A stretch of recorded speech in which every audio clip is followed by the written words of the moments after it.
Y la pregunta de la semana es, ¿qué es la iglesia? ¿Qué es la iglesia?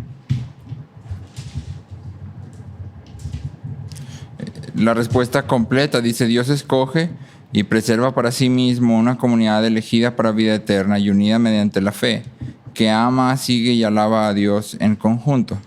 Dios envía a esta comunidad a proclamar el Evangelio y a moderar el reino de Cristo mediante la calidad de sus vidas y de su amor mutuo.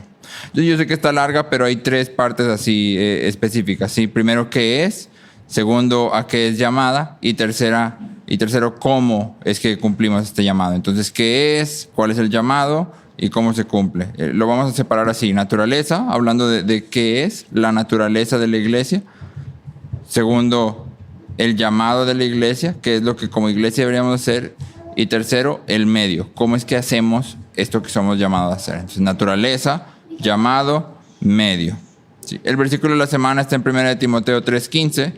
Dice: quiero que sepas cómo debes comportarte en la casa de Dios, es decir, en la iglesia del Dios viviente, columna y fundamento de la verdad.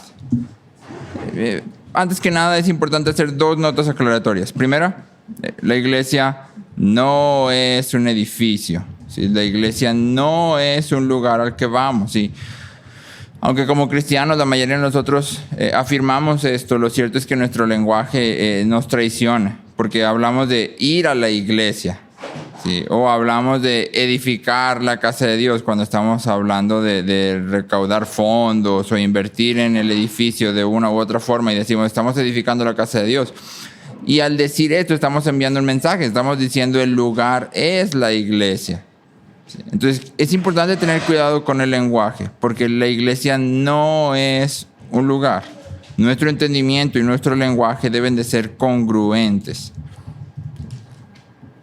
Lo segundo que hay que enfatizar es que en nuestra cultura el individualismo es algo que es muy latente, en todo sentido. Piensa, por ejemplo, en la casa que quieres comprar, ¿no? Que te gustaría tener, y generalmente pensamos en una casa, en una cerrada, que esté bonita, que mis vecinos no me molesten, y entonces cada vez más pensamos en mi comodidad.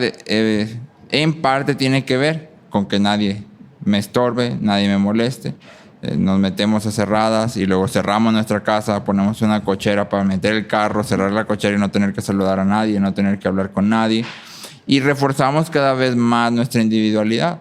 Pero lo cierto es que cuando venimos a la Biblia, el cristianismo no es individual. Aunque el llamado a Cristo, aunque el venir a Cristo en fe es una decisión individual. Una vez que somos unidos a Cristo, somos unidos a su cuerpo. Sí, Packer usa la imagen del rin de una bicicleta. Dice: tú eres uno de los rayos.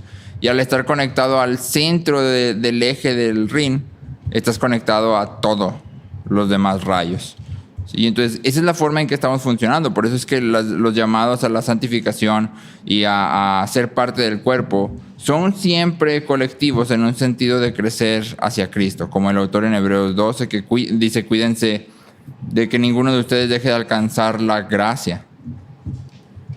Y el llamado es colectivo: cuida de otros. Si hemos de crecer en Cristo, necesitamos ser parte de la iglesia. Ahora, habiendo dicho estas dos cosas, vamos a ver naturaleza, llamado y medio. Y primero, naturaleza, es decir, ¿qué es la iglesia? ¿Qué es la iglesia? En Efesios 5 leemos: Cristo amó a la iglesia y se dio él mismo por ella para santificarla, habiéndola purificado por el lavamiento del agua con la palabra, a fin de presentársela a sí mismo, una iglesia en toda su gloria, sin que tenga mancha ni arruga ni cosa semejante, sino que fuera santa e inmaculada. Y la imagen que está usando aquí Pablo es de la iglesia como una novia. Entonces, en primer lugar, aunque la Biblia utiliza diferentes imágenes para describir la iglesia y habla de la iglesia como la novia de Cristo, el cuerpo de Cristo, el templo del Espíritu Santo, el pueblo de Dios, aunque esas diferentes imágenes, cada una de estas imágenes denota algo en común, y es: la iglesia es la amada de Dios, en quien Dios se deleita y a quien Dios está transformando. Primera de Pedro 2:5, Pedro usa una imagen distinta. También ustedes, como piedras vivas, sean edificados como casa espiritual para un sacerdocio santo, para ofrecer sacrificios espirituales aceptables a Dios por medio de Jesucristo. Entonces, la iglesia es el grupo de personas que han sido unidos a Cristo y que se reúnen periódicamente para someterse bajo la palabra de Dios. No todas las personas que se congregan son iglesia, pero todo aquel que es parte de Cristo debería congregarse. Y entonces cuando hablamos pues de la iglesia y lo estamos exponiendo a los niños, tenemos que hacerles saber, cuando decimos iglesia nos estamos refiriendo a cada una de las personas que están en Cristo. No que van a las reuniones, no las personas que leen la Biblia, no las personas que oran ni siquiera, sino las personas que están en Cristo. Y como están en Cristo, entonces leen la Biblia. Y como están en Cristo, entonces oran. Y como están en Cristo, entonces se congregan.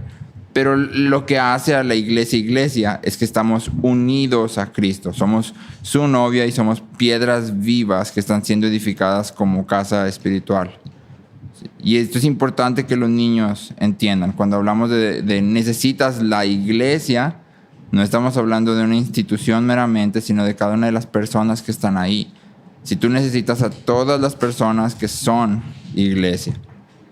Entonces, primero, ¿qué es? Bueno, la novia de Cristo, el pueblo que Dios ha amado y ha llamado para sí, para purificarlo, ¿sí? En quien Él ha puesto su amor, su deleite, y que a su vez este pueblo se somete a su palabra. Ahora, ¿cuál es el llamado de esta iglesia? ¿Qué es lo que deberíamos de hacer? Hay dos textos que lo resumen brevemente. El primero es lo que llamamos la Gran Comisión, donde Jesús le dice a los discípulos, vayan pues y hagan discípulos de todas las naciones, enseñándolos a obedecer y bautizándolos. ¿Sí? Ese es el primer llamado. Esto es lo que debería de guiarnos en todo sentido. ¿Sí? Pero quisiera hacer énfasis más en 1 de Pedro 2:9. 1 de Pedro 2:9 dice, pero ustedes son linaje escogido, real sacerdocio, nación santa, pueblo adquirido para posesión de Dios, a fin de que anuncien las virtudes de aquel que los llamó de las tinieblas a su luz admirable. Y entonces tenemos esta idea, ¿no? A fin de que anuncien las virtudes de Dios. ¿Cuáles son las virtudes de Dios? Bueno, todas las que hemos visto a lo largo del año son cosas que caracterizan a Dios primero. Bondad, paciencia, amor, atención. Todas estas cosas caracterizan a Dios. Es por eso que deberían de caracterizarnos a nosotros, porque imitamos a Dios. Y entonces cuando Pedro dice, ustedes han sido llamados para anunciar las virtudes, lo que está diciendo es todo lo que Dios es, debería de ser visible a través de sus vidas. Todo lo que Dios es debería de ser visible a través de sus vidas. De manera individual, porque eres parte de la iglesia, y de manera colectiva, porque cuando te reúnes, eres la iglesia. Aunque sea un pedazo solo de ella. Al hablar de la iglesia como el pueblo de Dios, estamos enfatizando la misión de la iglesia. Sí, Bonhoeffer dice, la iglesia solo es iglesia cuando existe para otros. Sí, la iglesia debe enseñarle a todos los hombres lo que significa amar a Dios y amarse unos a otros. Entonces, estos dos textos juntos nos dan un rumbo. En Mateo, tú y yo vemos que el llamado principal es el de hacer discípulos. ¿Sí? Tú y yo somos llamados antes que nada como parte de la iglesia a ser discípulos. Pero en Pedro también somos llamados a anunciar las virtudes. Y esto significa que la iglesia debería de extenderse hacia las personas que la rodean para hacerles bien, para mostrarles lo que significa ser el pueblo de Dios. Y que este bien que hacemos abra puertas para hacer discípulos. Eso significa que buscamos alimentar a los que no tienen comida, buscamos defender a los indefensos, buscamos proveer para las personas, buscamos justicia para aquellos que la necesitan, pero no como un fin en sí mismo, sino como un medio para ser discípulos. Y finalmente llegamos a la parte del medio. Porque aunque decimos, tenemos que mostrar las virtudes del que nos llamó a fin de ser discípulos, la pregunta es, ¿cómo llegamos hasta ahí? ¿Cómo es que tú y yo podemos mostrar las virtudes de Dios? En 1 Corintios 12:12 dice, porque así como el cuerpo es uno y tiene muchos miembros, pero todos los miembros del cuerpo, aunque son muchos, constituyen un solo cuerpo, así también es Cristo. Y entonces Pablo está hablando de una unidad inseparable, ¿no? Indisoluble. Es imposible que tú y yo le quitemos un miembro a nuestro cuerpo sin mutilarlo. Y lo que Pablo está diciendo es, todos somos miembros del cuerpo de Cristo. Entonces, no sé si alguna vez te ha pasado que a lo largo de tu vida vas creciendo, pero tu pie se queda del mismo tamaño. Solo tu pie derecho. O que vayas creciendo y tu mano siempre fue una mano de bebé. Llegas a los 40 años, pero tu mano es del mismo tamaño que cuando eras bebé. ¿Sería eso normal? No, diríamos todos estás enfermo, algo tienes, eso no está bien. ¿Por qué? Porque cuando el cuerpo crece todo lo que forma parte del cuerpo, no solo un pedazo. ¿Sí?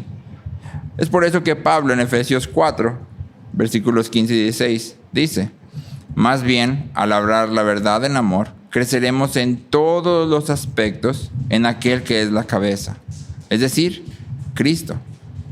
Al hablar la verdad en amor, creceremos, nota el colectivo, en todos los aspectos en aquel que es la cabeza. En todos los aspectos. ¿Cuál es el área de tu vida en la que te falta crecer? ¿La identificas? Y aquí está la forma de crecer, al hablar la verdad en amor. Sí, lo Pablo sigue diciendo, de quien todo el cuerpo, estando bien ajustado y unido por la cohesión que las coyunturas proveen, conforme al funcionamiento adecuado de cada miembro, produce el crecimiento del cuerpo para su propia edificación en amor. Es decir, la forma en que tú y yo como cristianos crecemos, la forma primaria, no es a través de nuestras devocionales privados, no es a través de nuestra oración privada, no es a través de nuestra lectura privada, sino es a través de la comunión con el cuerpo.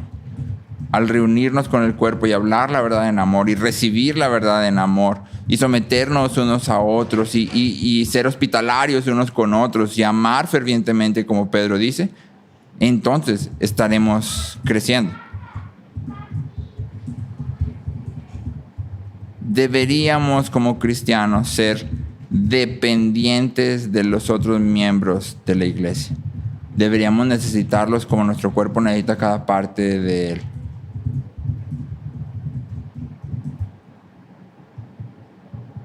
Bonhoeffer, hablando de esto, dice, esta es la carga de la iglesia, este es el llamado, esta es la responsabilidad, que cada uno debe de cargar con el pecado, la fragilidad y la extrañeza de su hermano, y debe dejarse cargar con su pecado, su fragilidad y su extrañeza.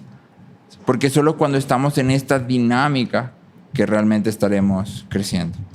Y entonces es muy importante que mientras estamos trabajando esto con los niños les hagamos saber, la iglesia es algo esencial para la vida del cristiano, no es algo opcional, no es algo que puedes quitar y poner y no pasa nada, sino que Dios nos ha llamado a ser miembros de su cuerpo, lo necesitamos y necesitamos una vida de comunión real, no de asistencia a las reuniones, sino de comunión real con cada miembro de la iglesia, a fin de que podamos crecer en nuestra semejanza a Cristo, a fin de que podamos proclamar y hacer discípulos.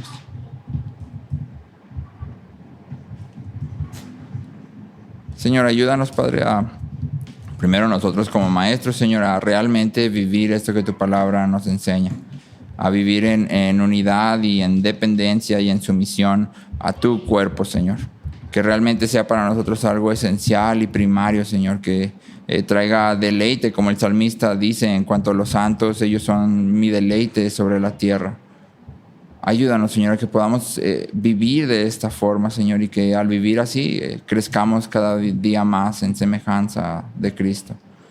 Y que podamos entonces exponer a los niños la necesidad que cada uno de nosotros tiene de la iglesia, Señor. Y que podamos exponer tu bondad al darnos la iglesia, Padre. Fortalécenos y danos sabiduría, Señor. Te lo pedimos en el nombre de Jesús. Amén.